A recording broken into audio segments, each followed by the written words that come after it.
안녕하세요. 사연 읽어주는 남래입니다.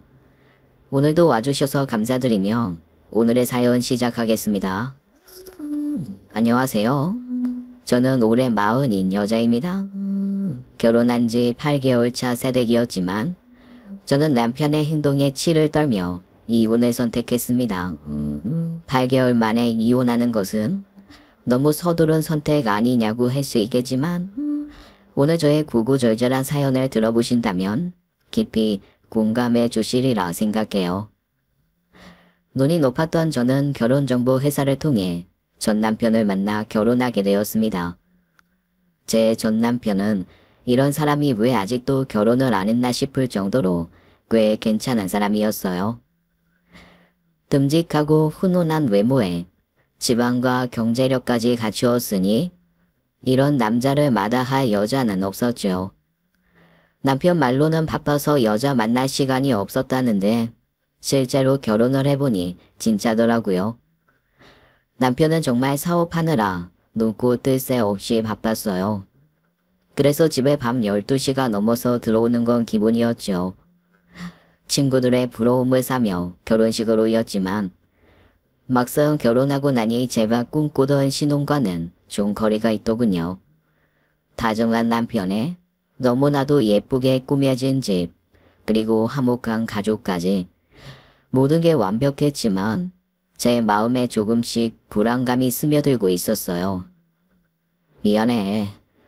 요즘 왜 이렇게 바쁜지 모르겠어. 결혼 전에는 안 그러더니 갑자기 왜 이렇게 바빠졌어? 그러게 말이야. 홍보를 따로 한 것도 아닌데 물량이 증가해서 생산직 사원들도 난리야. 나는 신혼의 새댁인데 독서 공부하고 있다고. 알아. 나도 여보가 그리운데 회사가 바쁘니 어쩌겠어. 내가 먼저 퇴근하면 직원들이 욕할 것 같아. 알긴 아는데 그래도 서운한 걸 어떡해? 일 좀 잠잠해지면 놀러 가자. 알겠지? 알았어. 좀 참아보지 뭐.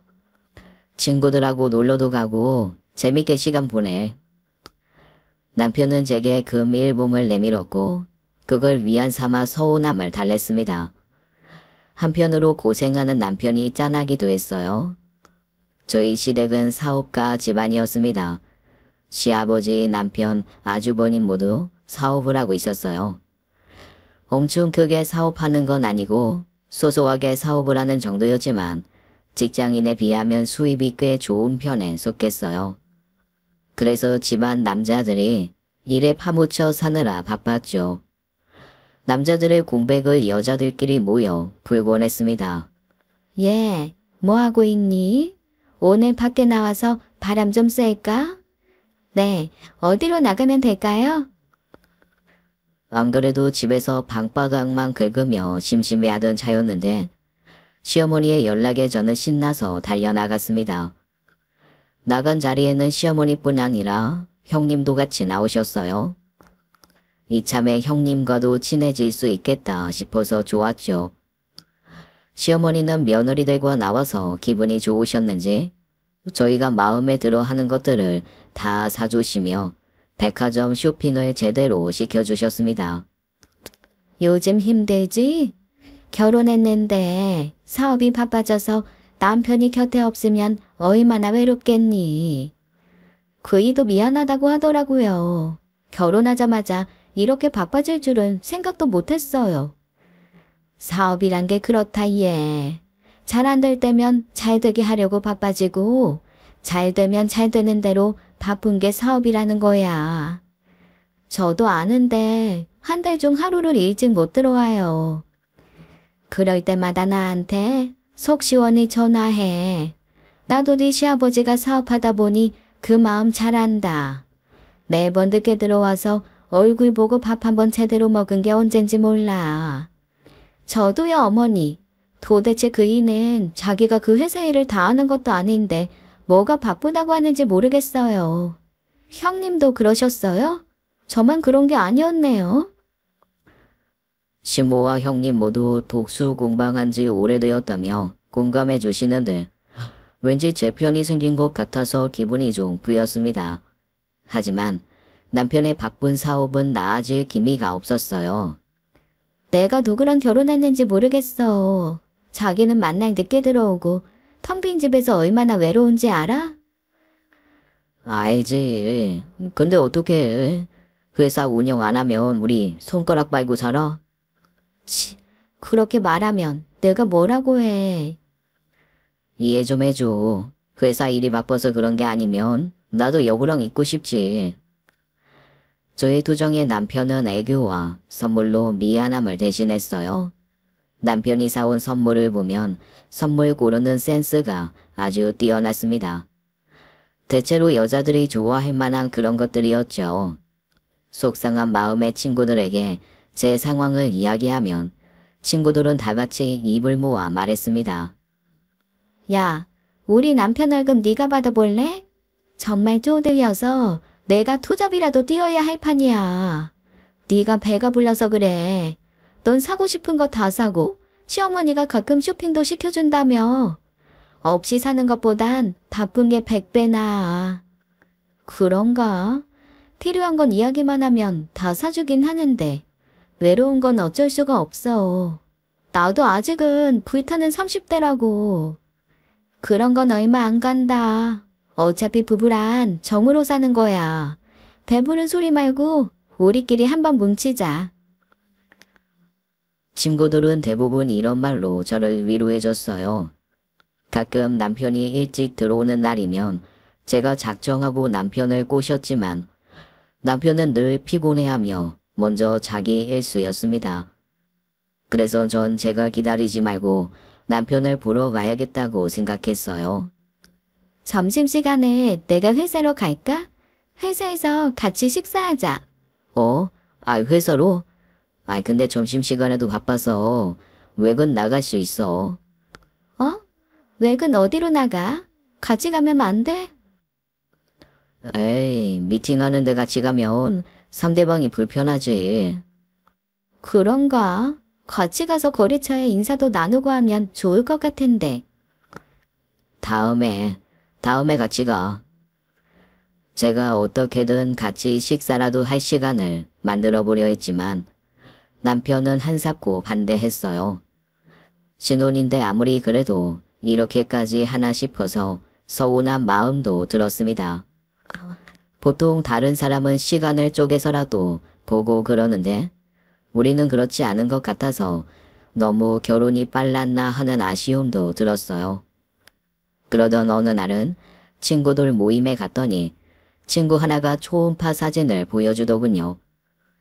그걸 본 순간 마음 한구석이 시큰했어요. 아무래도 지금 우리 부부 이대로는 안 되겠다는 생각이 들어 그날 남편을 붙잡고 이야기했죠. 우리도 2세를 갖자고요. 그랬더니 남편이 좀 놀란 표정이더군요. 아직은 일도 많이 바쁘고 난 당신이랑 우리 둘만 지내는 것도 나쁘지 않아. 정 당신이 나이가 많은 게 걱정돼서 그러는 거면 뭐 난자 냉동이라도 해보는 게 어때? 저희 닭달의 남편은 잠자리 대신 난자 냉동을 권유했습니다. 서운함이 배가 되었지만 한편으로는 그것도 방법이겠다 싶었어요. 그러던 어느 날 어머님 형님과 함께 모임을 가진 날이었어요. 몇 차례 모임을 가져보니 형님의 성향을 대충 알겠더라고요. 알면 알수록 거리를 두고 싶은 사람이었죠. 아유, 저 요즘 너무 힘들어요. 주변 친구들이 귀가 잘 나간다며 밥 좀 사라고 하는 통에 이번 달에만 밥값을 100만 원 넘게 썼다니까요.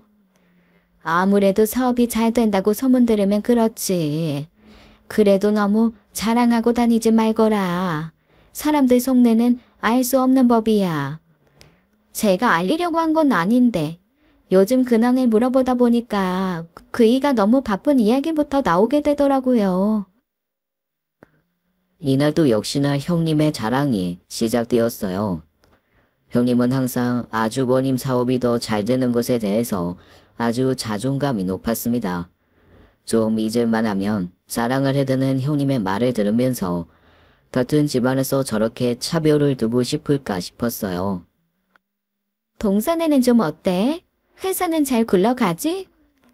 때 저희도 너무 바빠서 그이 얼굴 보기가 너무 힘들어요. 그래도 결혼하고 나서부터 바로 그렇게 바쁜 건 좀 그렇네. 회사가 어려운가? 그렇게 바쁘게 일하는 거 보면. 글쎄요. 잘 된다고 하던데요. 한 번씩 턱턱 돈 줄 때 보면 잘 안 되는 것 같진 않더라고요. 그래? 용돈은 얼마나 주는데? 우리 그이는 그냥 나한테 카드 주고 마음대로 쓰라고 하더라고.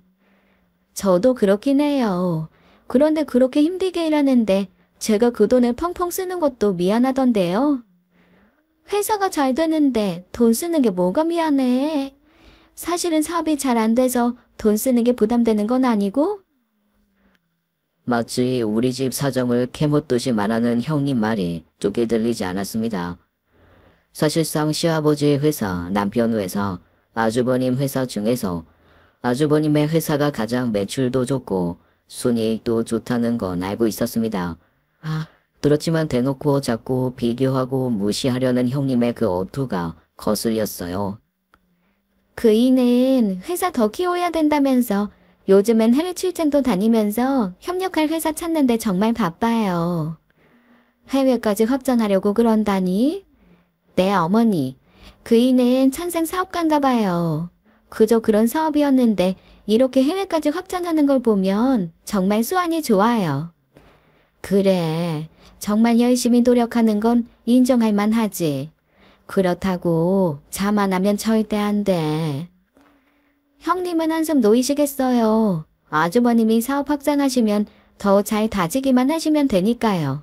한가해지실 수 있겠네요. 그렇겠지? 동서도 서방님 도와서 열심히 해봐. 또 알아? 서방님네 회사도 우리 그이 회사처럼 클 수 있을지. 형님은 처음부터 저를 그다지 좋게 보진 않았던 것 같아요. 형님이 저를 처음 만났을 때 그랬거든요. 예쁘장하게 생겼네. 남자들 많이 홀렸겠어. 칭찬이신 거죠? 딱히 그렇지만도 않았어요. 그런 덕에 좋은 사람 이제야 만났죠. 그렇지. 우리 서방님처럼 좋은 사람도 없어요. 우리 그이보다 못하지만. 네. 자기는 뭐 사업에 대해서 알기는 해? 사업에 대해서 아는 게 없어요. 젓가락도 짝을 잘 만나야 하는 건데 서방님이 혼자 힘드시겠어. 그러는 형님은요? 사업에 대해서 좀 아세요? 나도 뭐 대학에서 경영학 전공하고 대학원 다니다가 중퇴하긴 했어. 그래도 아무것도 모르는 자기보다야 난 잘 알지. 사업이 글로 배우나요 뭐. 저도 그 정도 지식은 있지만 그걸 사업에 대해서 안다고는 말 안 해요. 형님은 처음부터 저를 무시하고 있었고 저 역시 그런 형님의 행동에 기가 눌리지 않으려고 노력했습니다. 형님 같은 사람은 꼭 누군가를 무시하면 끝까지 짓밟으려고 행동한다는 것을 느낌으로 알았거든요. 제가 그렇게 나가자 형님도 기분이 나빴는지 한동안 말이 없긴 했습니다. 이후 시어머니와 만날 때만 저와 대화를 나눴고 따로 연락도 하지 않았어요. 딱 보니 제가 형님에게 지지 않는 것에 기분이 상한 것 같았습니다. 그때 이후로 자랑만 늘어놓는 형님에게 어머님은 충고를 하시곤 했지만 형님은 그에 꺾이지 않는 모습으로 그저 자기가 잘난 양 행동했습니다. 그러던 어느 날 제가 밥을 사겠다고 한 날 사건이 터졌습니다. 오늘 밥은 제가 살게요. 됐어. 그까짓 밥 얼마나 한다고. 아껴둬. 그보다 서방님 구멍가게 같은 가게 키워서 우리 그이처럼 대형 마트 정도 되면 한턱 내던가. 저는 형님의 그런 말이 정말 많이 꽂고 화도 났습니다. 시어머니도 한 말씀 하셨어요. 얘야, 지금 그 말은 좀 심하지 않니? 어머니, 사실이잖아요. 매출액 30억 겨우 넘는 곳은 사업이라기엔 구멍가게 수준 아니에요? 형님, 정말 말 그렇게 함부로 하실 거예요? 동서, 뭘 그렇게 발끈해. 30억 겨우 넘었다는 게 그렇게 불쾌할 일이야?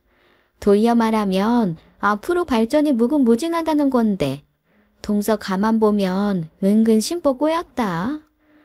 형님, 그렇게 남을 깎아내리면 좋으세요? 어머, 동서, 서운하네. 우리가 남이야? 깎아내린 건 맞다는 거네요.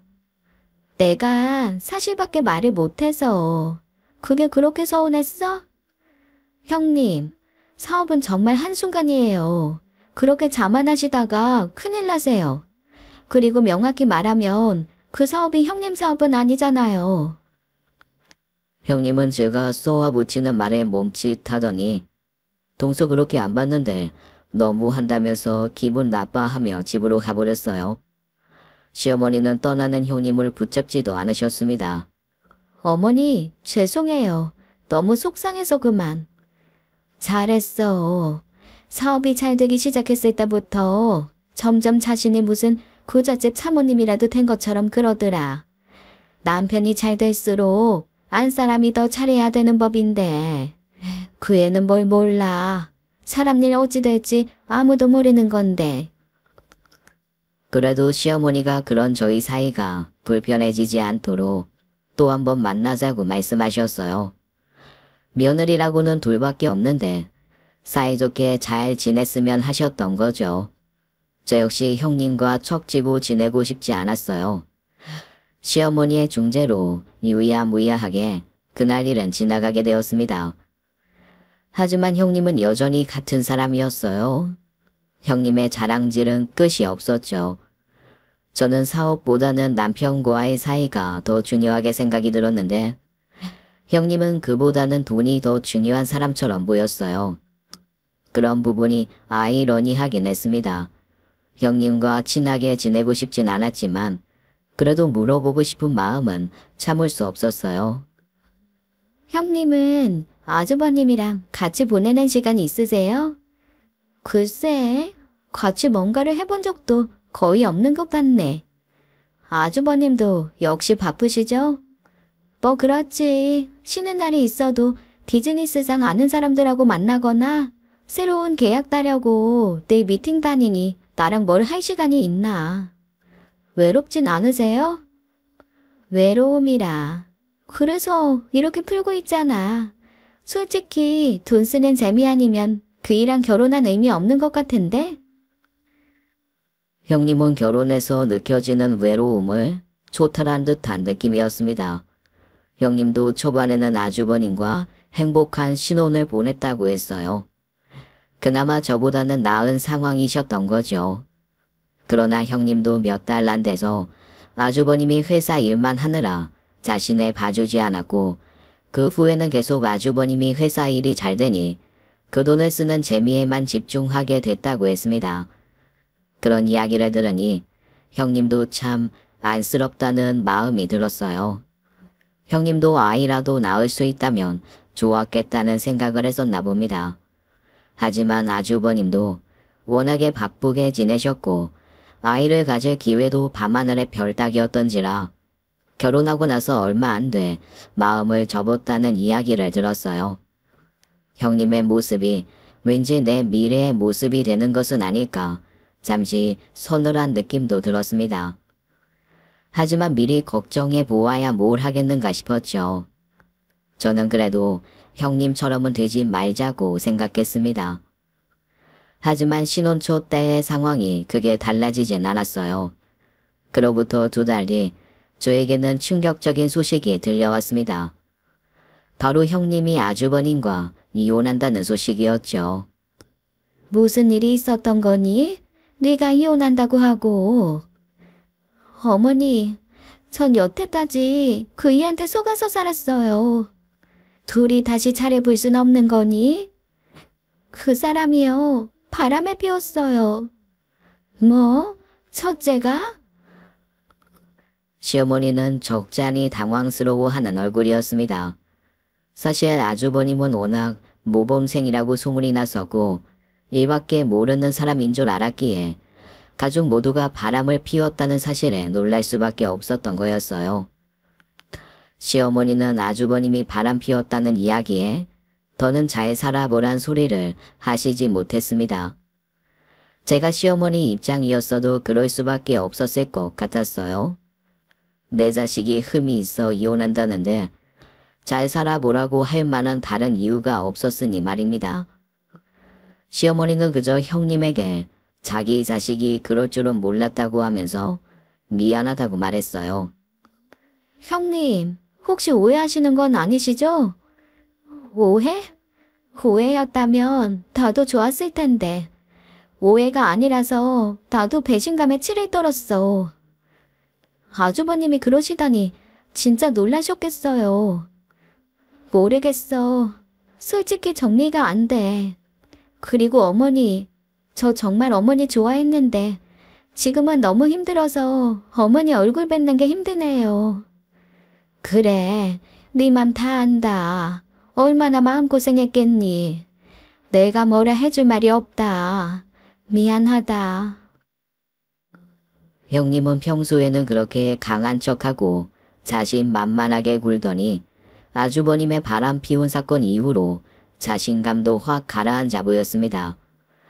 저희와 같이 있으면서도 전에 없던 표정을 보이시면서 눈물만 글썽해서는 앞에 놓인 찻잔만 만지작거리고 있었어요. 형님을 보면서 그동안 미워했는데 내가 미워해서 이렇게 됐나 하는 생각도 들었습니다. 그리고 한편으로 그 와중에도 궁금증이 일었어요. 형님을 보았을 때 물어봐야 할까 말아야 할까 고민이 됐지만 지금이 아니라면 사실을 확인할 방법이 없을 것 같아서 형님에게 질문을 던졌습니다. 형님, 정말 속 많이 상하셨죠? 저 같으면 제정신이 아니었을 것 같아요. 어쩌다가 바람을 알게 되신 거예요? 나만 알았으면 차라리 덜 괴로웠을지도 몰라. 사실 내 친구가 일본 여행 갔다가 남편을 봤다는 거야. 일본 여행에서요? 아, 해외 쪽으로 사업 늘린다는 건 거짓말이었어. 사업차 일본으로 출장 간다곤 들었는데 너무 자주 갈 때부터 의심했어야 하는데. 일본에서 몰래 데이트를 즐기셨던 거였어요? 대놓고 데이트를 즐겼지. 그놈 일본 여자랑 바람났거든. 네. 저와 시모는 깜짝 놀라서 따페란 것도 있고 크게 소리쳤어요. 남자들의 바람은 흔하게 볼 수 있다지만 일본인과 바람이 났다는 것이었습니다. 그것도 하필 형님의 친구분이 여행 간 곳에서 그 현장을 들켜서 밝혀졌다는 것도 신기한 노릇이었어요. 형님은 그동안 아주버님 자랑을 가족에게만 했던 것이 아니라 친구들에게도 늘 하고 계신 분이었습니다. 지난번 친구들에게 밥을 샀다고 했는데 그중 하나가 그 친구였던 거예요. 그 친구가 전화했을 땐 그럴 리 없다고 했어. 잘못 봤을 거라고 했지. 그 친구가 사진까지 찍어서 보내지는데 정말 옥장이 무너진다는 소리가 이런 말이구나 싶더라고. 닮은 사람일 수도 있잖아요. 내가 사준 셔츠를 입고 갔는데 형님이 보여준 사진에는 아주버님이 활짝 웃고 있는 얼굴로 어떤 여자의 허리에 팔을 감고 걷고 있는 모습이었어요. 제가 봐도 너무 행복해 보였는데 형님이 보았을 때는 얼마나 가슴이 찢어지는 사진이었을지 생각하니 민망했습니다. 그 사진을 보여주면서 형님은 참았던 눈물을 펑펑 흘렸어요. 저희에게는 당당하게 굴던 사람이 그 사진 한 장에 한없이 무너져 내리는 모습을 보니 안쓰러웠습니다. 시어머니는 미안한 마음에 눈물을 훔치며 먼저 일어나셨어요. 형님은 울면서 저에게 한풀이 하듯 말씀하셨습니다. 정말 난 그 사람 믿었어. 다른 사람이랑 이렇게 바람필 줄 알았다면 나도 혼자 그렇게 살지 않았을 거야. 그 사람 믿고 있었고 날 사랑한다고 생각해서 괜찮다고 위안하면서 살았던 건데 난 이제 누구도 믿을 수가 없어. 아주버님도 평생 후회하실 거예요. 아주버님도 형님에게 미안하다고 다시는 안 하겠다고 싹싹 빌었다는데 형님은 아주버님과 살면 계속 그 기억이 날 것 같다고 했어요. 그리고 친구들에게도 아주버님이 바람나서 모든 것이 까발려진 상황이다 보니 어디 기댈 곳도 없고 너무 힘들다는 말만 이어나갔습니다. 그런 형님을 보면서 과연 형님에게 결혼 생활은 어떤 의미였을까 라는 생각이 들면서도 바람피는 놈 중 들킬 놈들은 어떻게 해서든 들키는구나 하는 생각이 들어 참 마음이 복잡했어요. 남편과 아주버님은 이후 이혼 절차를 밟았고 그동안 집의 분위기는 아주 최악이었습니다. 시어머니도 아주버님도 바람의 충격이 크셨는지 한동안은 집 밖으로 나오지도 않으셨어요. 시아버지도 역시 시어머니의 기분을 살피느라 바쁘셨고 모두 마음 정리할 시간이 필요할 것 같아서 저는 한동안은 시댁에 방문하지 않았습니다. 형님 일로 제가 우울해하는 것을 알자 남편도 저를 신경 써주었어요. 바쁘다더니 간혹 일찍 와서 같이 밥도 먹고 저의 심기를 살피는 눈치였습니다. 요즘에는 일이 별로 없어? 아니, 일은 많은데 그래도 여보 기분이 제일 중요하지. 내가 삐져도 신경도 안 썼으면서 그래도 당신이 형수하고도 잘 지냈는데 형수가 이혼하고 떠났으니 마음이 얼마나 적적할까 싶더라고. 같은 여자로서 마음이 좀 그렇더라. 아주버님 그렇게 안 봤는데 너무 실망이야. 그렇다고 형 있는 데서 티 내지 마. 지금 안 그래도 이혼해서 힘든데 가족 내에서도 미움받으면 기분이 어떻겠어? 좋겠어? 그 정도 눈치는 나도 있어. 남편은 아주버님의 바람 사건에 대해서는 아주버님 탓하지 않더라고요. 그런 모습을 보았을 때 왠지 아무리 바람 피워도 자기 가족이라고 감싸는 건가 싶기도 하고 한편으로는 남자는 남자의 마음에 공감하나 싶어서 괜히 묘하게 기분이 나빴습니다. 아무리 자기 형이어도 그렇지 바람 피운 사람의 편을 들어주는 건 아니라는 생각에 남편도 남자구나 싶어서 기분이 좀 그랬어요. 그러면서 형님이 마지막 가실 때 하셨던 말씀이 떠올랐습니다. 나도 그이가 그럴 줄은 몰랐어. 동서도 너무 안심하지 마. 남자는 인간들 다 고기서 고기야. 처음에는 형님이 나를 싫어해서 그런 말을 악담이라고 던지고 갔나 싶기도 했지만 아주버님처럼 얌전하다고 생각했던 분도 그렇게 뒤에서 호박씨를 까는데 괜찮다고 생각하다가 내가 뒤통수를 맞을 수도 있겠다고 하는 생각이 스치듯 지나갔습니다. 그러던 어느 날 차를 끌고 나가야 할 일이 생겼어요. 친정 엄마의 급한 부탁에 운전 초보인 제가 집을 나선 거였지요. 저희 집은 차가 2대인데 한 대는 남편 출근용이고 다른 한 대는 주말 나들이용 SUV였습니다. 그런데 그 차를 누가 긁어놨더라고요. 이게 뭐야? 누가 차를 긁어놨지? 블랙박스 확인해서 신고라도 해야겠다.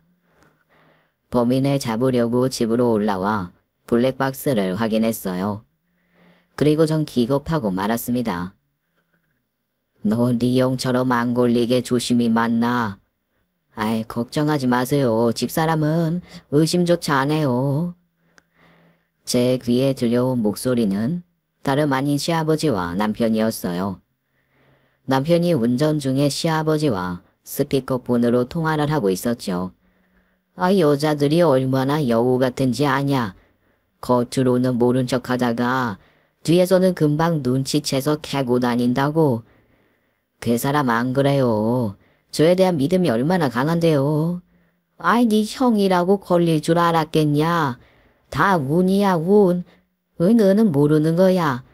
네가 아무리 숨겨도 걸릴 수가 있다고. 시부와 남편의 대화를 들으면 들을수록 손이 덜덜 떨렸습니다. 심장이 미친 듯이 뛰어대서 숨이 막힐 지경이었어요. 자식의 바람을 감싸주는 시아버지라 살면서 단 한 번도 들어본 적도 생각해 본 적도 없는 인간 유형이었죠. 둘째 동선 파악해서 잘 피해 다녀. 어디 나간다고 하면 어디 가는지 꼭 확인하고 그래야 동선이 안 겹치지. 아버지, 저 의외로 철저해요. 연애 때부터 지금까지 단 한 번도 의심받은 적도 없다고요. 그렇다면 다행이지만 네 형이 이혼했으니 마음에 좀 걸려서 하는 말이다. 이럴 때일수록 여자들이 더 예민해진다고. 형은 좀 어설프긴 했어요. 요즘 일본에 우리나라 사람이 얼마나 많은데. 들키려고 하면 어디서든 들킬 수 있는 거야. 조심해. 들꽃에만 물 뿌리지 말고 집에 있는 꽃에도 시간 될 때마다 물 좀 주고. 둘의 대화에서 양심이라고는 찾아볼 수 없었습니다. 시부와 남편이 자신들의 무용담을 이야기할 땐 제 귀가 썩는 기분이었어요. 바람 피우고도 걸리지 않는 걸 대단한 자부심처럼 여기는 부자라니 두 인간에게 너무 분노가 치밀어 올랐습니다. 며느리들 앞에서는 매너 있는 척하던 시부의 이중인격의 치가 떨렸네요. 저는 증거 수집부터 해야 했습니다. 블랙박스를 모조리 다 뒤졌어요. 파면 팔수록 불편한 진실이 쏟아져 나왔죠. 이번에 우리 어디로 가지? 조금 멀리 가볼까? 근처에서는 회사 사람들한테 걸릴까봐 걱정돼. 그랬어? 예, 저번에 김 대리님이 나 봤다고 하는데 심장이 철렁했어. 아이, 걸린 건 아니겠지? 다행히 오빠가 화장실 갔을 때 보고서 지나쳤나 보더라고. 다음부터는 좀 더 조심해야겠다. 아이, 오빠, 그냥 이혼하고 나랑 살면 안 돼? 나 새벽에 오빠 가고 나면 외로워. 나도 그러고 싶지. 그런데 아직은 상황이 좀 그래. 우리 아기 조금만 기다려. 대신 오빠랑 곧 해외여행 가자. 진짜? 너무 좋아. 오빠 사랑해. 남편과 내연녀는 저희 부부보다 더 가까운 사이처럼 보였습니다. 그리고 대화 내용을 보니 그 여자는 남편의 회사에 새로 들어온 신입 여사원 같았어요. 일전에 한번 남편이 신입사원을 뽑았다는 소리를 들은 적은 있었는데 그중 하나가 바로 그 여직원이었나 봅니다. 어쩐지 제가 회사에 간다고 했을 때도 그렇게 싫다고 하더니 자기의 내연녀가 회사에 있으니 저를 데려갈 수 없었던 것이었겠죠. 그런 남편을 생각하니 손이 부들부들 떨리면서 너무 억울했습니다. 결혼한 지 한 달 만에 바쁘다면서 좋아하는 시간을 잘 보내지 않았던 남편은 제가 아닌 그 내연녀와 행복한 시간을 보내고 있던 거였죠. 매일 늦게 오던 것은 그 내연녀와 밤을 같이 보내다가 새벽에만 슬쩍 집으로 들어와서 옷 갈아입고 바쁜 척 출근하는 모습을 보였던 겁니다. 그렇게 열심히 바람을 피우다니 그 정성이 대단해 보이기까지 했어요. 저는 그 블랙박스들을 보면서 한 가지 의문이 생겼습니다. 그럴 거면 처음부터 결혼하지 말지. 왜 저와 결혼해서 나를 이렇게 힘들게 만드나 하는 생각이 들었어요. 그리고 블랙박스를 복사해서 내연녀와 함께 한 시간대와 남편이 저에게 보낸 카톡들을 같이 뒤져보고 타임라인을 적어놨습니다. 주말에 나간 날은 대부분 SUV를 끌고 나갔기에 그 내연녀와 차에서 있는 시간대가 많았어요. 제 연락을 받지 않았을 때는 그 내연녀와 깊은 시간을 보내고 있었던 때였습니다. 그리고 보면 이상한 것들이 한둘이 아니었어요. 회사 전화가 무슨 밤에 걸려오고 심각한 일도 아닌 것 같은데 남편은 늘 나가서 전화를 받기도 했었습니다. 그리고 들어올 때는 표정이 한껏 신나 보였어요. 회사 일이 그렇게 재미냐는 저의 물음에 남편은 잘들 가니까 기분이 좋다면서 콧노래까지 불렀습니다. 밤에 누군데 그렇게 통화를 해? 아이, 거래처 사람. 우리 쪽 거래 물량을 좀 더 늘리고 싶다고 하네. 그걸 꼭 밤에 연락해야 된대? 뭘 그렇게 예민하게 굴어. 회사 잘 돌아가면 여보에게도 좋은 일 아니야? 그건 그렇지만 그래도 이 시간에 연락하는 건 좀 오버 아닌가 해서 그렇지. 다 잘 해결됐으니 어서 잠듭시다. 이리 와. 그렇게 통화를 마친 남편은 기분이 좋은지 저를 안고 잠이 들었는데 그게 다 그 내연 여와의 사이가 좋아서 그랬던 거였어요. 저를 품에 안고 그 여자와의 데이트를 꿈꿨을 남편을 생각하면 정말 딱 죽지 않을 정도로만 때려주고 싶다는 생각이 들었습니다. 제가 혼자 열을 받는 상황에서도 남편은 회사에서 그 여자와 무슨 짓거리를 하고 있을지 상상도 하기 싫었어요. 저는 사실 바람 피우는 사람들이 아내가 싫어서 바람을 피우는 줄 알았습니다. 그런데 마주한 현실에서는 제가 싫어서 바람을 피운 것이 아니었어요. 아내는 이미 잡힌 물고기고 새로운 여자가 자기가 유부남이라는 걸 알았음에도 오빠 오빠 거리며 달라붙는 게 좋았던 겁니다. 두 사람의 대화를 보면 가관이었어요. 그 여자는 저와는 달리 적극적으로 애교를 잘 부리면서 남편을 계속 유혹하고 있었습니다. 남편은 그게 무엇이든 상관없다는 듯이 그저 행복해 보이기만 했고요. 그리고 어이가 없던 일 중 하나는 저에게 선물했던 것들이 그 여자애에게도 선물했던 것들이었다는 겁니다. 자, 이거 선물이야. 뭐야? 이거 내가 지난번에 갖고 싶다고 한 브랜드 목걸이잖아? 비쌌을 텐데. 그리고 이것도. 귀걸이까지 세트로? 오빠, 나 너무 좋아서 미칠 것 같아.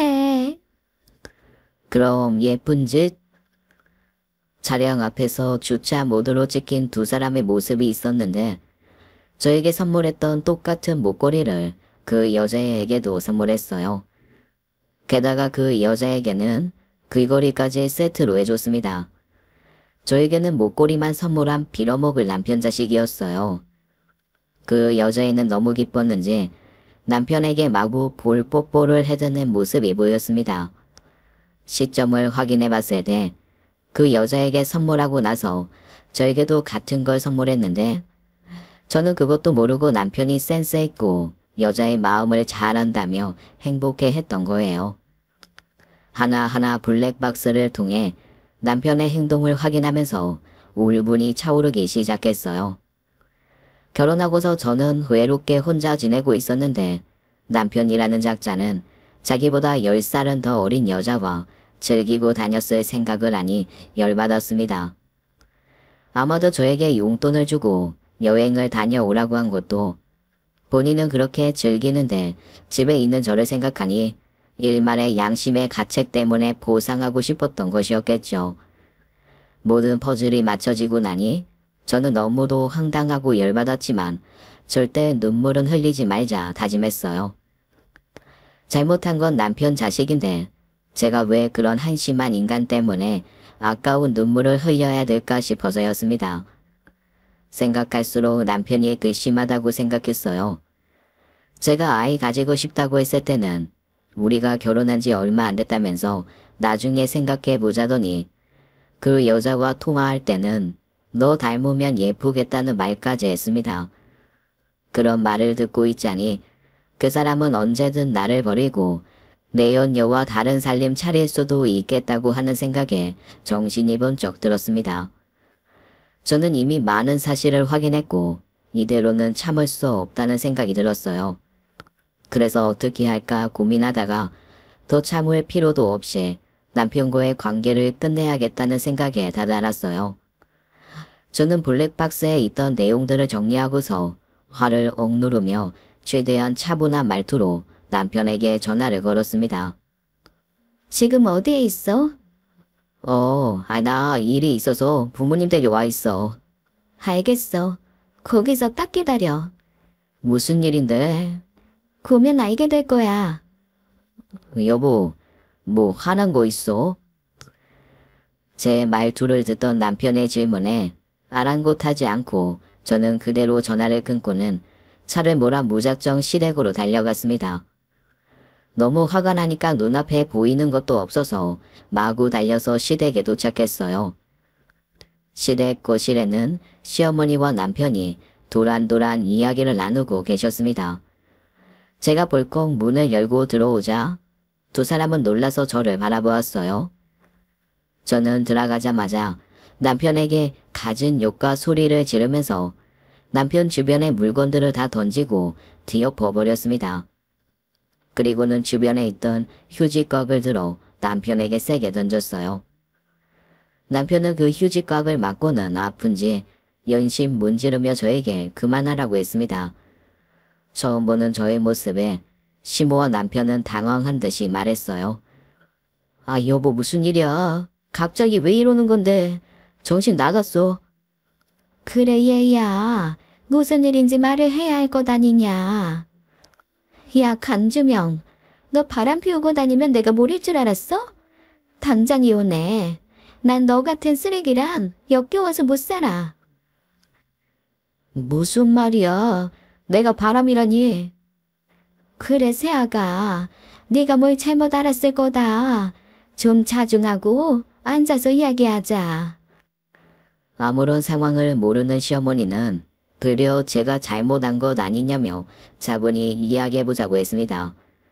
남편은 당황한 듯 보였지만 처음에는 아니라고 열심히 잡아댔어요. 아주버님처럼 자기가 누군가에게 목격됐냐고 물었습니다. 아이, 뭔가 잘못 알았겠지. 내가 여자랑 있는 걸 누가 봤다고 해? 잡아뗀다고 현실이 달라지니? 어머니, 이 사람 회사 여직원하고 바람난 거예요. 20대 초반인 여자애랑. 그거를 어떻게 알았어? 뭐? 그게 사실이냐? 주명아, 말 좀 제대로 해봐 인서가. 남편은 제 말에 급격히 표정이 어두워졌어요. 시어머니는 남편까지 바람 피웠다는 사실에 놀라신 듯 했습니다. 남편은 계속 아니라고 하더니 결국 제가 내연녀에 대해서 말하자 어떻게 알았느냐며 물어왔어요. 시아버지가 다 말했어. 당신 바람 피운 거. 시아버지도 다 알고 계셨더라? 아버지가 내가 비밀로 해달라고 했는데 어떻게 그럴 수가 있어. 이런 상황에서까지 그런 말이 나오니? 말 안 하셨으면 평생 안 들킬 거라고 자신만만했겠네. 그런 거 아니야. 잠깐만 만나고 헤어지려고 했어. 그걸 말이라고 하는 거야? 정신 나간 자식아. 남편은 어이없게도 시아버지가 자신의 비밀을 지켜줄 거라 생각했나 봅니다. 물론 제가 남편을 떠보려고 일부러 그렇게 말했지만 남편은 시아버지가 자신의 비밀을 말했다고 생각하고 그게 오해했어요. 그 순간 외출하셨던 시아버지가 들어오셨습니다. 남편은 자신의 화를 참지 못하고 시아버지에게 화를 내기 시작했어요. 아버지, 어떻게 그 사실을 다 말할 수가 있어요? 예? 무슨 소리야. 내가 뭘 말해? 저는 아버지 바람난 거 비밀로 지켜주고 있는데 왜 아버지는 며느리에게 제가 바람난 거 다 알렸냐고요? 제가 이혼이라도 하길 바라셨어요? 뭐야. 나 아무 말도 하지 않았다. 이 사람이 아버지께 들었다고 다 말했다고요. 남편과 시부는 싸우기 시작했고 그 대화 속에서 저는 더 큰 사실을 깨달았습니다. 네, 이게 무슨 조화인지 아주버님에 이어 제 남편 그리고 시아버지까지 모두 바람을 피우고 있었다는 사실이었어요. 지금 뭐라고 했니? 네 아버지도 바람을 피워? 내가 뭐라고 했지? 아니야 여보. 얘가 지금 실성해서 잘못 말한 거야. 거짓말 마. 둘이서 바람 피면서 서로 비밀을 지켜주고 있다고 나는 분명히 들었어. 진정 좀 해. 아니라니까. 시모는 제 남편이 바람났다는 사실에 경악하고 있었는데 거기에 시부까지 바람났다는 말을 듣고는 이성을 잃으신 듯 했습니다. 주방으로 달려가시더니 프라이팬을 들고 오셔서는 시부의 얼굴을 갈기셨어요. 시부는 프라이팬에 맞고는 쌍코피를 흘리시면서 시부의 바지가랑이를 잡고 한 번만 자기 말을 들어보라며 애원하셨습니다. 오늘 한번 죽도록 맞아봐. 여태껏 바빴던 게 계집애한테 빠져서 그랬어. 그래, 오늘 너 죽고 나서. 그래, 오늘 너 죽고 나 살자. 여보, 한 번만 이해해줘. 우리가 같이 산 세월이 몇십 년이야. 그 세월에 배신한 게 바로 당신이야. 알아? 시모는 아들들이 바람났다는 사실보다 시부가 바람났다는 사실에 100배는 더 화가 난 듯 했습니다. 게다가 아들이 바람났다는 것을 알면서도 서로 숨겨주기 급급했다는 사실에 인간도 아니라며 시부를 쥐잡듯이 팼어요. 남편 역시 자기가 어린 여자에게 잠시 미쳤었다고 말하며 정말 사랑하는 건 저라고 매달렸어요. 저는 그런 남편의 말 따위는 들리지도 않았습니다. 제가 블랙박스에서 본 것이 다 있는데 남편이 저를 사랑한다는 말을 믿을 수가 있었을까요? 어린 여자랑 노니까 그렇게 좋디?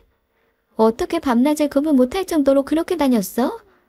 나랑 사귈 때는 그렇지도 않더니만. 그게 네 찐사랑일지도 모르니까 그 여자애랑 재혼이나 해. 이혼 서류 곧 보낼 테니까 각오 단단히 하고.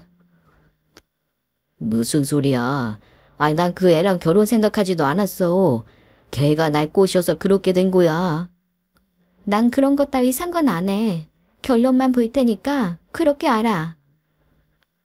인형아. 인형아 제발 나 한 번만 믿어줘. 어? 저는 그렇게 뒤에서 저를 붙잡는 목소리를 뒤로 하고 나와 버렸습니다. 그리고 친정에 가서 상황 설명을 했어요. 갑자기 딸이 이혼한다고 하니 놀란 듯 하셨지만 상황상 참고 살라고 말할 수 없겠다며 부모님도 제가 원하는 대로 하라고 하셨습니다. 처음부터 걱정되는 결혼은 시키는 게 아니었는데 내가 미안하구나. 엄마가 뭐가 미안해. 내가 너무 섣부르게 판단한 거지. 결혼정보 회사도 사람 인성까지는 모르니까 누굴 탓할 수도 없겠구나. 속이려고 하면 얼마든지 속이겠지. 누굴 탓하겠어? 내가 사람을 쉽게 믿었으니 내가 해결해야지. 너무 속상해 하지 마. 엄마는 늘 네 편이야. 친정 엄마는 저에게 너무 기죽지도 말고 어차피 엎질러진 물이라면 제대로 쑥쑥 잘해서 앞으로의 인생을 잘 준비하자고 하셨어요. 감정이 너무 앞서기도 했고 참을 수 없는 배신감에 남편에게 이혼하자고 질렸지만 두려움이 없었던 것은 아니었습니다. 결혼한다고 한 지 얼마 안 돼요. 이혼한다고 하면 세간의 시선도 그렇고 잘 산다고 알고 있는 이들의 동정 어린 마음도 불편하게 느껴졌어요. 그저 한 사람과 결혼했다가 이혼한 것이지만 왠지 세상에 홀로 버려지는 느낌도 이혼 후 달라질 삶도 두렵게 느껴졌습니다. 하지만 친정 부모님의 따뜻한 말에 저는 힘을 얻을 수 있었어요. 평생 고생하면서 속 썩고 사는 것보다는 차라리 빨리 알았으니 정리하고 새로운 삶을 더 열심히 살면 된다는 말에 용기를 얻었습니다.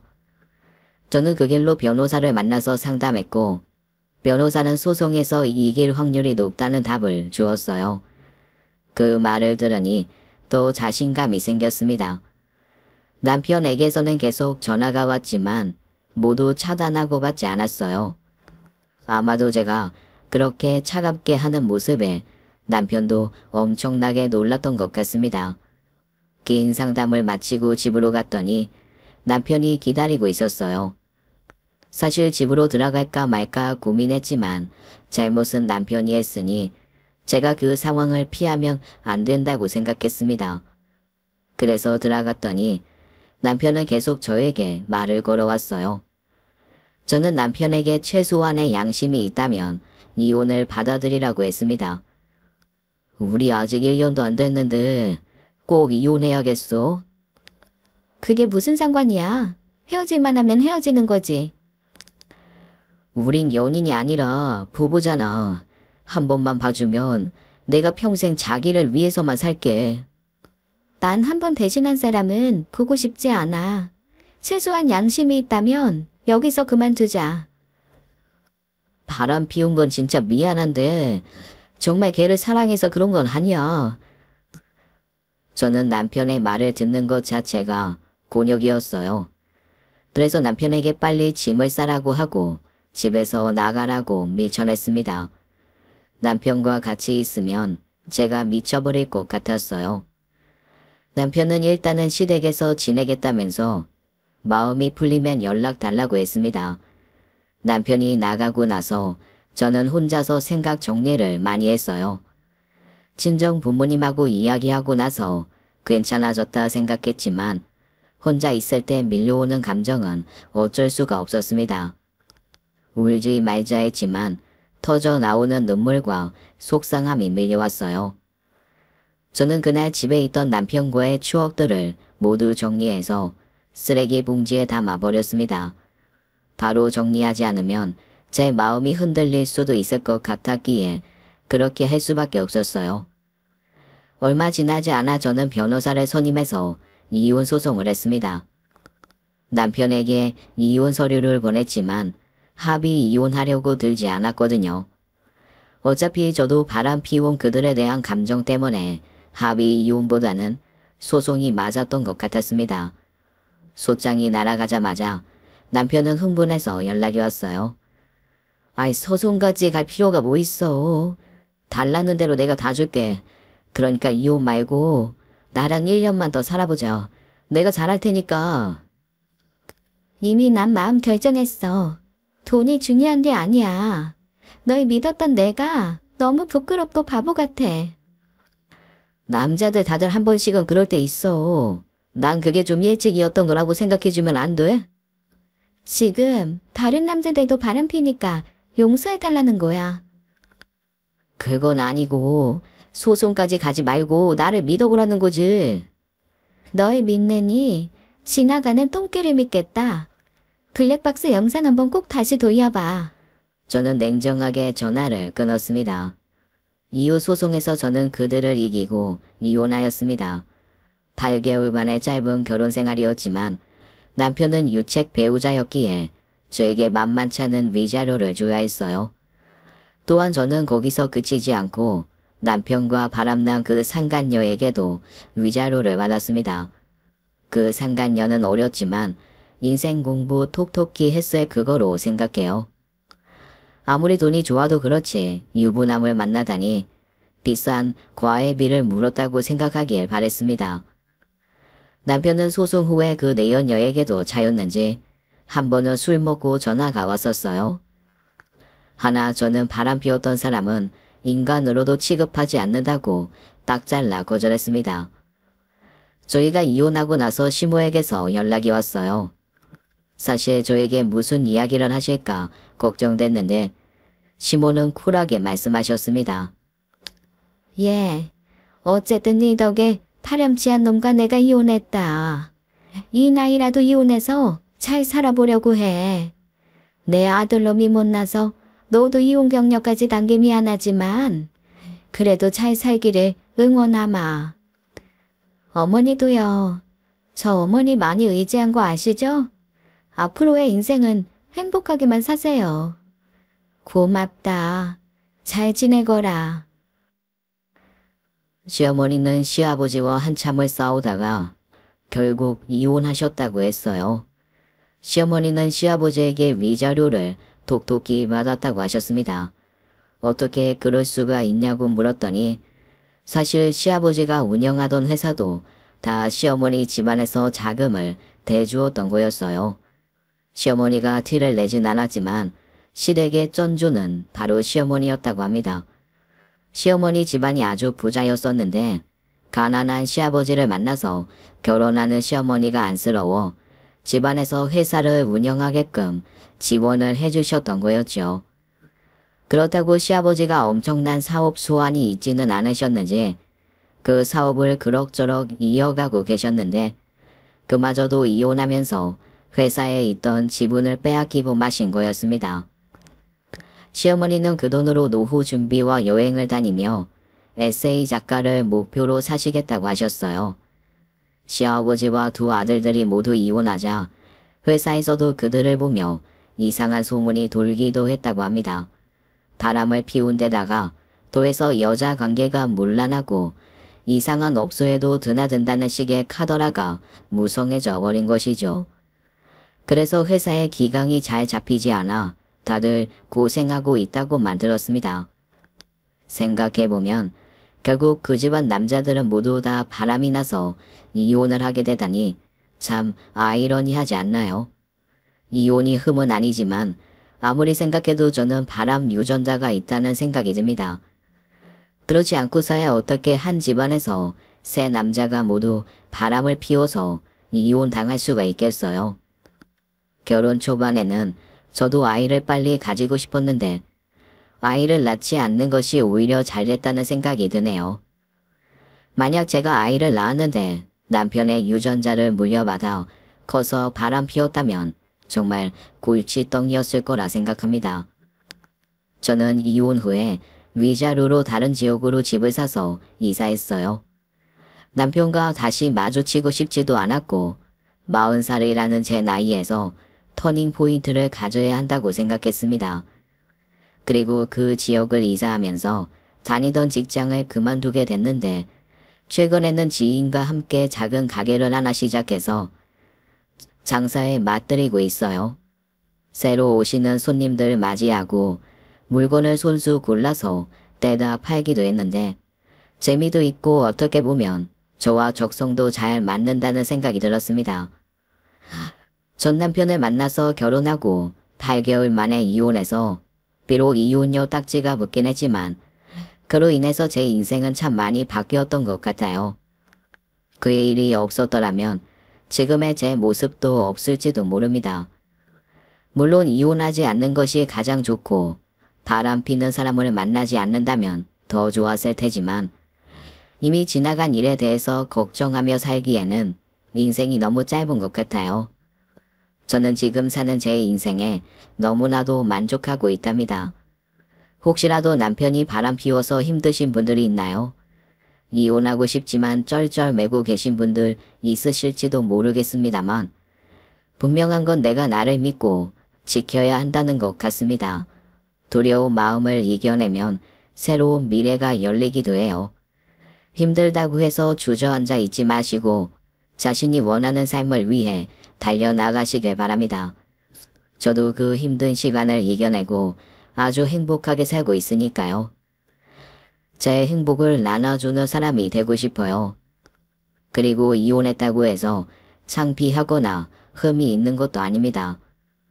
친구들은 가끔 이혼 이야기가 나오면 제 눈치를 보기도 해요. 하지만 이혼하고 싶어서 이혼한 것이 아니라 상황 때문에 그렇게 됐다면 그것마저도 받아들여야 한다고 생각합니다. 그래서 저도 친구들이나 새로운 사람을 만날 때 이혼했다고 숨기지 않고 말을 해요.